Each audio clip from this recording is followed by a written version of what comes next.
Assalamualaikum and good day to everyone. So we are from Group 4 and my name is Ibnu Ameerul bin Abdul Halim and the rest of the group members are as follows. So in this TMF1414 Introduction to Programming course, we are required to develop car rental system for our semester 1 project. So in this project, we are dealing with a lot of files operation, pointers, structures, and array. So there are many functions available in the program. So basically we have 4 types of different functions. First of all is the car menu function. Second one is the customer booking function. The third one is the car rental schedule. And the fourth one is the report. The report consists of monthly car rental report and monthly summary report. So in this program, we are able to add, edit, delete, and display different type of cars. We are also able to add, edit, delete, and display customers booking.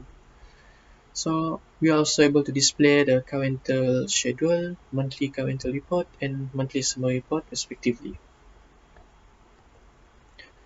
So let's take a look at the manage car menu function demonstration. So let's run the output.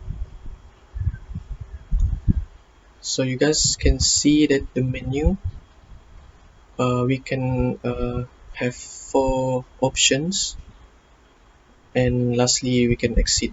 So it will continuously display the menu. So I will be demonstrating the manage car menu. So I'm gonna select that option. So as you can see, there's 4 different options. So first of all, I will display the car menu.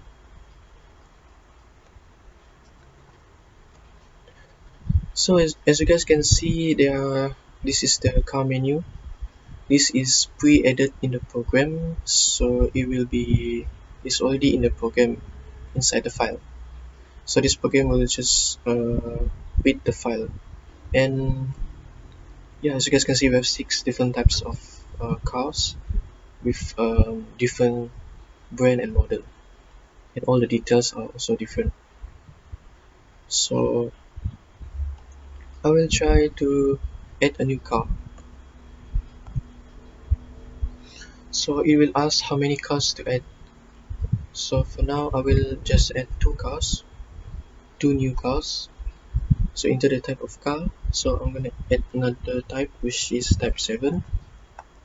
So the brand will be Toyota.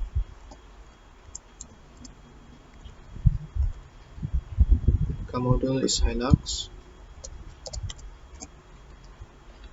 Lastly, yes. So as you guys can see, I have added 2 new cars into this car menu. So I'm just gonna continue. Alright. So let's view the car menu again.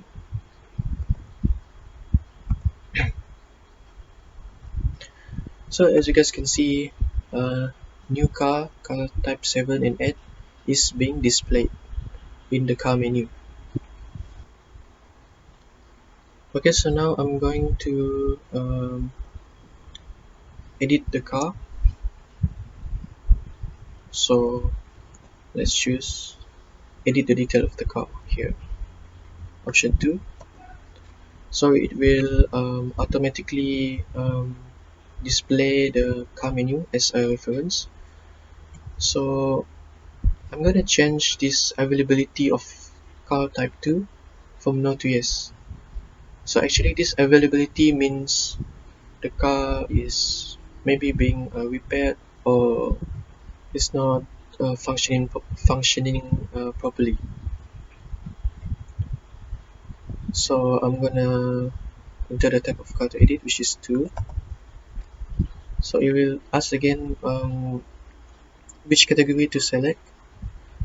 So I'm going to choose 11 as availability. So the new availability will be yes. Okay, now I'm going to display the car again. So as you guys can see, the availability now become yes. Okay, so the last functions that we can use for this manage car menu is the delete car function. So if I want to delete certain information of the car, certain type of cars, so I can choose the remove car from option 3. So it will again display the car menu as a reference. So let's say I'm going to delete type 8, for example. So I'm going to delete type 8. Just enter the type of car to delete, which is 8. And then I'm going to view the car menu again.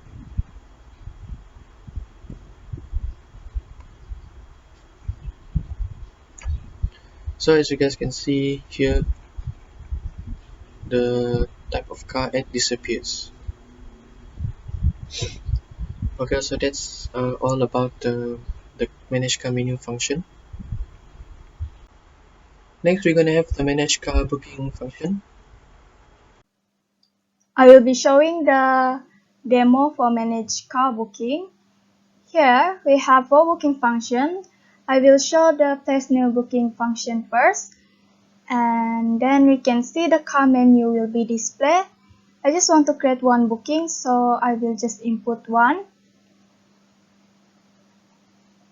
And then we can fill in the customer detail, the name of the customer, the booking date, the collection date for when the customer want to collect the car, the duration, the customer license type, their contact number, the customer ID, and the deposit that the customer made. For the car type, I want to show 3 validation. The first one is for the availability of the car. We can see that car type 2 is not available, but if I were to accidentally choose this car, then the system will notify that car is not available.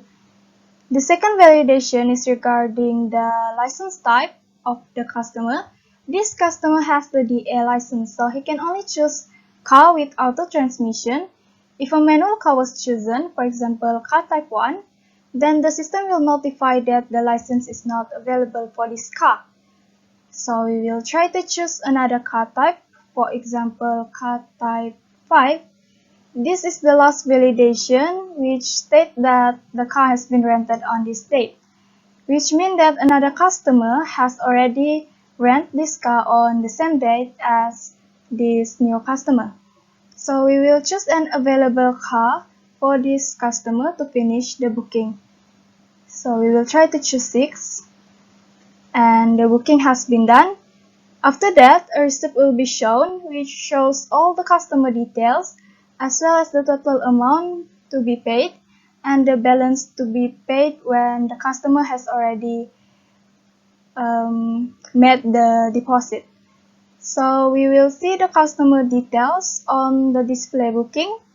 We can see the previous customer details and also the new customer details that we have just added here. We can see that the customer name Zain has the same collection date as the customer that we made just now.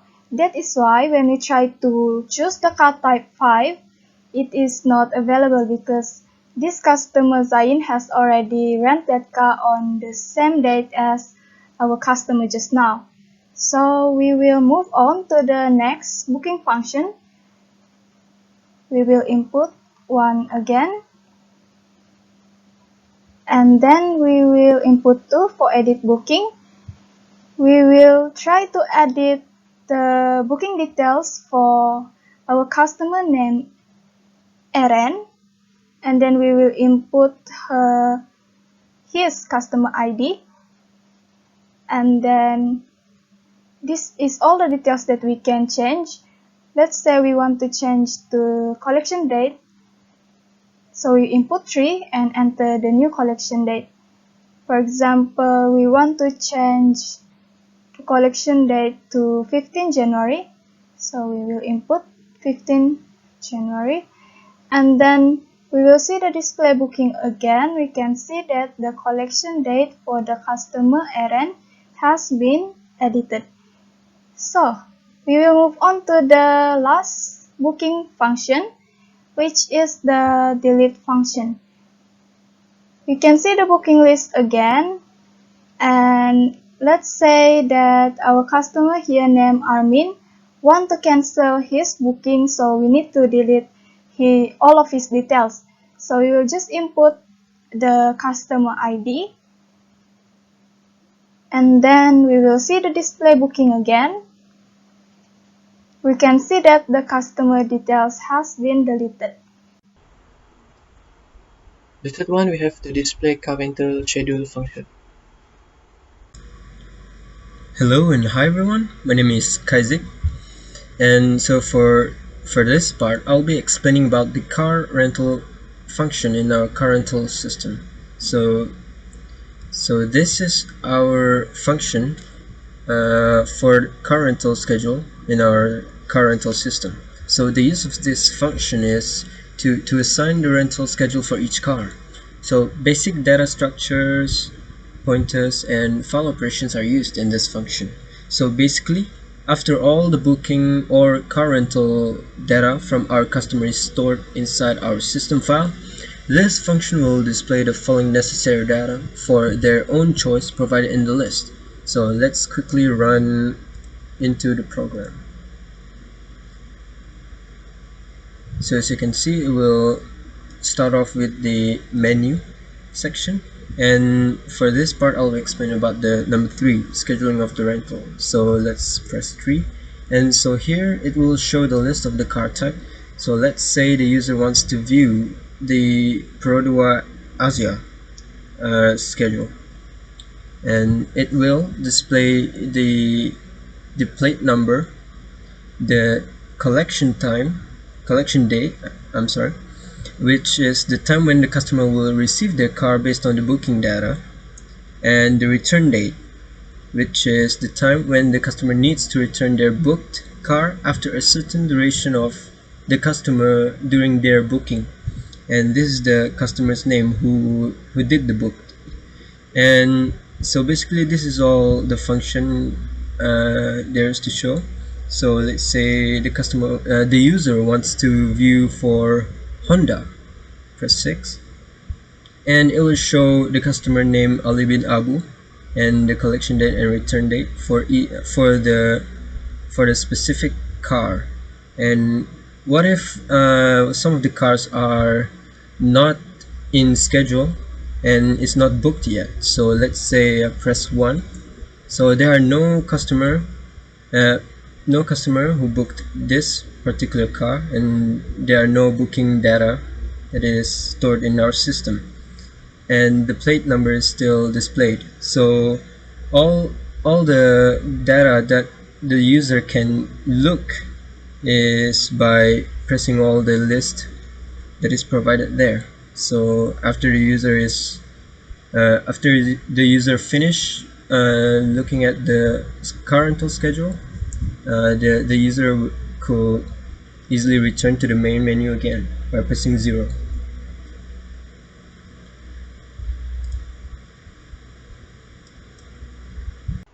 Next, we're going to take a look at the display monthly car rental report function. Okay, next we start with the monthly car rental report. We press 4 to view the report and press 1 to see the monthly car rental report.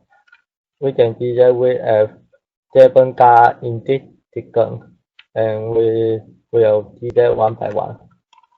First car, second, third. We can see that we have customer is booked the car for the Perodua Asia. This is the customer name, the date of range and the total range in this group there. And the following are 4, 5, and we auto see that the Toyota Avanca Auto and customer vendor is very vendor and 6, 7, and the end of the program. And lastly, we're gonna display the monthly summary report function. So today I will demo for the monthly summary report. First, we will go to compile and run the program. And then we will go to the view report. And then monthly summary report. So here we can see the table for the summary report. In this summary report, it will display the plate number, car brand, rent per day for each of these car, total day, and subtotal. In this table, we can see the type of car that customer rent, and then we can see the total day for each of these car and also subtotal. So to get the total day for each of these car, for example, like Honda Civic, the program will total the duration for each of the customer that rent for the Honda Civic car. And for the subtotal, the program will multiply the total day with the rental price, and then the information will display it here. And then the program will total all of this subtotal and then display it here. So that's all about the Monday summary report. Thank you. That's all from us. Thank you for watching.